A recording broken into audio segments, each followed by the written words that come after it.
Hey, what's up, y'all? It's D about to react to this video. It's titled Biracial Kids with White Moms Are Anti-Black and Problematic. Damn, that's a bold claim. Obviously not all, okay? It's never about every single person on the planet, or even most, all right? But these people are going to speak on their experiences with biracial people with white moms, or maybe their own experience. Maybe they themselves are biracial, they have white mothers, so they're going to talk about it.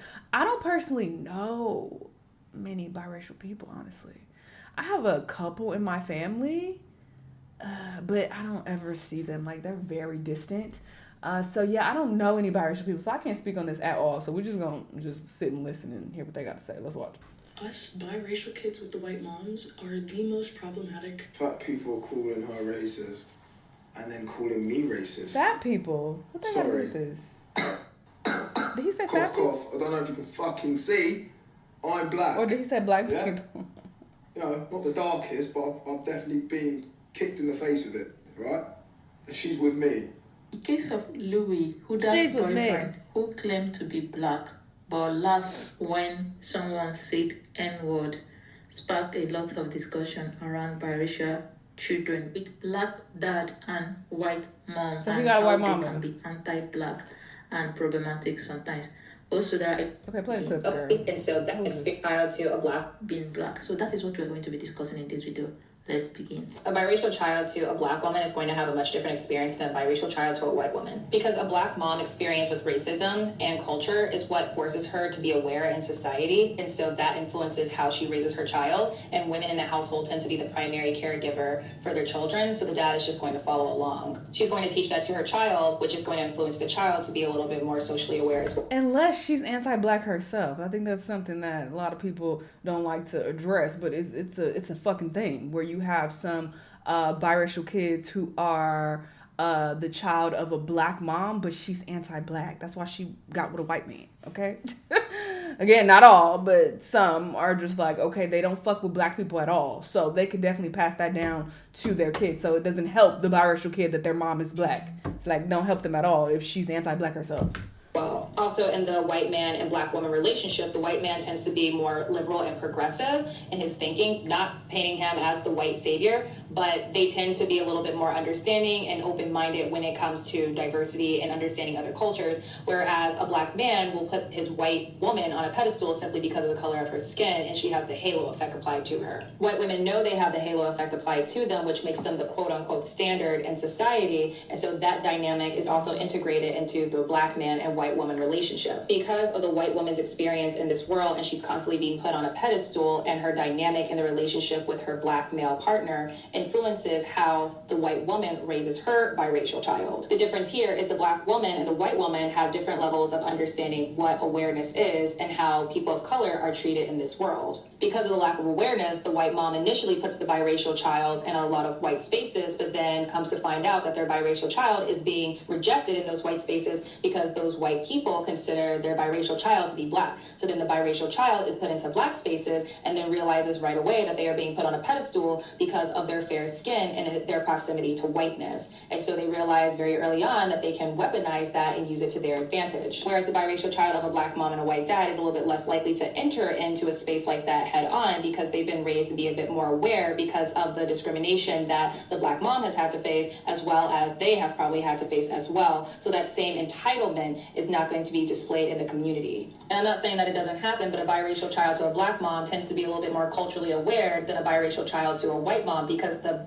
biracial child to a black mom doesn't carry that same level of entitlement because the black mom never had the sense of entitlement in this world because society has told her that as a black woman, you do not hold value. So some of that same mindset and thinking is going to be carried over to the biracial child of a black mom. And just to clarify, I'm not saying that it doesn't happen, it's just a little bit less likely. Huda, Louis, and white mom biracials. Let's talk about it. Response to Huda and Louis' totally insane scandal this week. Their comments have been absolutely inundated with white mom biracial comments, which is making me laugh. I think what partially spurred this variety of comment was Louis' weird self-defense, which went something like, I can't be racist, I'm black myself, or I guess not the darkest, so Huda can't be racist either. And that defense made everyone side-eye him because what do you mean you can't be racist? She's dating a black guy. But that doesn't really merit discussion. What does merit discussion is the fact that Louis is a white mom biracial. At birth, I technically am a white mom biracial, non-practicing, of course. I do love my mom very much, but like my upbringing was very fraught. Like I wasn't around a lot of black people or people of color in general. I was raised in lily white Princeton and went to like predominantly white PWIs, and it wasn't until like I went to college where I started to like envelop myself in blackness in my culture, and I like emerged as a stronger, better person. When you're a biracial black person with monoracial parents, that necessarily means that one of your parents is black and that the other is non-black. And there are different like varieties of permutations of that coupling that mean different things, right? Like if you're a biracial person and your mom is black, that often means that like you were raised in blackness, you were raised in the culture, you were more respectful, you know how to do your hair, like you're not kind of fraught about, oh my god, where do I fit in? Like you know you're black because your mom raised you. The opposite tends to be true of the opposite pairing. So when the biracial black person's mom is white, it often suggests that that white mother kind of like raised them in a culture of anti-blackness. That's not to suggest that all white people are racist or anti-black, but if you have a white mother raising a biracial black child, sometimes they tend to engage in kind of anti-black rhetoric or not expose the child to black culture in the ways that a black mother would. We know that anti-black white women like marry black men all the time and have black children and remain anti-black. Like we see this in media, we see this on social media all the time. And when that happens, they tend to raise their kids like with this feeling of not being enough, with this feeling of like not really liking other black people, and they grow up to be just like Louis. This kind of dynamic oftentimes breeds a lot of self-hate and like low racial self-esteem that person then takes out on everybody else, particularly black women. Even when the white mom isn't like actively anti-black, raising a mixed child and insisting on colorblindness and no, you're not black, you're mixed, can cause like a lot of havoc for that child. So that's where we get this white mom biracial stereotype, and when it's lobbed, when someone says like, oh yeah, you definitely have a white mom, it's almost always meant as an insult. And I think the insult is due here with Louis. Who is Louis even really, other than Huda's like biracial boyfriend who has a British accent, who like seems to kind of traffic in a little bit of anti-blackness and who laughed at the use of the N-word? Like that's who that guy is. Based on a quick survey of the internet, it doesn't seem like he's really readily talked about his blackness or identified as black prior to his weird ass apology. He seems to be an insidious guy when it comes to race, and I guess like I'm glad he got called out for that. Ultimately, his weird behavior suggests that he was raised in an environment of like anti-blackness and self-hatred, probably by a white mother. His behavior is really odd, and I hope to never see him on my screen again. This take might be a bit too picante for the populace, but I think one of the reasons that biracials with white moms end up adopting this too white for the black kids, too black for the white mythology is because that's the messaging they receive from their mothers. What are my credentials? Imagine. But I was reflecting on this recently because growing up, a lot of the time, I felt distinctly other, and I was one of those mixed kids that felt like I didn't want to be associated with black culture and desperately tried to white knuckle, hair straighten, punk rock my way, book read my way into whiteness. When I actually reflect on my upbringing and on my adolescence, the black girls weren't rude to me or dismissive of me or frankly ambivalent towards me because I was mixed. It was because I was insufferable. And I learned how to be that insufferable somewhere. And I think it was from my mother. I learned it by understanding my hair and my very being as inconvenient. I learned to recognize my own. I'm saying speak on it because that's a very common thing when you hear certain people speak out, whether they are referring to their skin tone, their hair, or the color of their eyes, whatever. They love to be like, oh yeah, people hated on me, they didn't like me, But when you examine their personality and how they come across, it's like, did you ever think maybe it's because you are trash?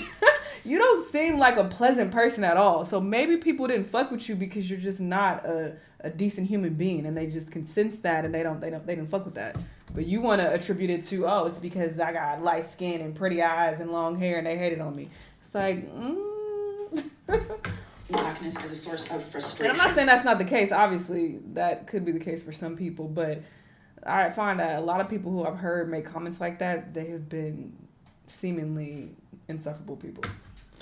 And when I did hear positive things about my blackness, it was things like, well, white people tan their skin to look like you. People perm their hair to have hair like yours. And it was always done in this super fetishizing way that didn't ever leave me feeling proud of my blackness. When I looked around my family and the dynamics of my family and how they engaged with race, how they thought about blackness, I wasn't exactly picking up from them that it was something that I should be proud of as a component of my identity. I was actually encouraged to see myself neutrally, and neutral is white. Also internalized the idea that black people were monolithic and behaved and engaged in a very specific way that was overtly and subtly conveyed to me as being not very good, embarrassing, noisy, loud, uneducated. And so when the time came for me to socialize, I already had. She's really pissing me off because why would you make this video? Not only are the click clack of your damn shoes is pissing me off, but also the like jerkiness of this video. I'm sorry, I can't sit through it no more. Y'all check it out if y'all want to hear her. That's pissing me off. and others as lesser, as undesirable, Too much. and frankly as problematic. The reason why there's such a difference between biracial children that have black moms versus the ones that don't is because when black men have children with non-black women, they don't raise their kids to be black. They raise them to be mixed or to be proud of whatever heritage that the mom is. Versus when other races of men go out and have children with black women, they raise their children to be black and to love being black. And I am speaking from experience because... You know what I also think of as I'm hearing this? I wonder, I don't know if Candace Owens has kids, but she just keeps popping in my head, and I'm wondering like how she's raising her children, or if she does have children, how she will raise them and how they will turn out, you know? Black mother and I have a non-black father, but I am dark skinned, so I think I was gonna have to be, black and proud either way. But I do have light skinned sisters, and my sisters were always raised to be proud of being black. They were always raised to be proud of their hair, and they were just taught that black women were the best thing walking this earth. But we know that most likely, if that black man goes outside of his race to have them children anyway, he does not like black women, he does not like black people, most likely he does not like being black. I'm not gonna say all, because I know somebody can't wait to jump in the comments and say, not me, my black dad loved being black, even though he had babies with my white mama. But majority of the time, them even stepping outside of their race to have children is a racial insecurity that they have. So they don't see any beauty in being black anyway. So they're not going to raise their kids to be proud to be black or to just call themselves black. And I honestly think one of my biggest flexes is that nobody ever knows that my dad is not black until they see him or they see his mother. And it's like, yeah, bitch, because I'm black and I'm proud. I don't give a fuck about none of that big shit. The discussion around biracial children with black mom versus white mom has been like a long discussion on TikTok. There are a lot of videos around this, and Fighting for my black card. I've seen him before on something. indeed, Okay, that's pretty much the end of the video. Y'all check out her vid down below if you want to hear the rest of her commentary. But yeah, I mean, I could definitely see this being a very believable situation. Obviously, not for every single person, but I have definitely witnessed some black men who have kids with white women. They act a certain way. They don't seem to be the most pro-black people around. Okay, so I can see them being very passive and letting the white mom, instill her thoughts about black people onto the child, and that could definitely traumatize them and cause them to turn out like, the Hedda's boyfriend, whatever the hell his name is, I forgot already. So yeah, interesting perspective. But y'all let me know what y'all think, and if you are a biracial kid, let us know your experience with this. And yeah, I'll see you on the next one. Bye.